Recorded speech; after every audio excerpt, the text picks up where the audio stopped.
राम रहीम। ये राम रहीम क्यों? ये हमारे राम रहीम यादव भैया की तरफ से 20 रुपया है। भगवान को 20 के बड़े 20 लाख रुपया का फरमाए, लेकिन उनका कहना है कि एक बार चौकड़ और तुम लाचारी में आ जाओ।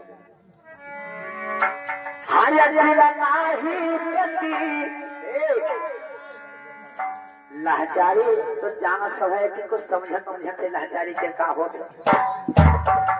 आज दिन नाही कटई तई हरवई बात पर बिना नाही कटई तई हरवई बात।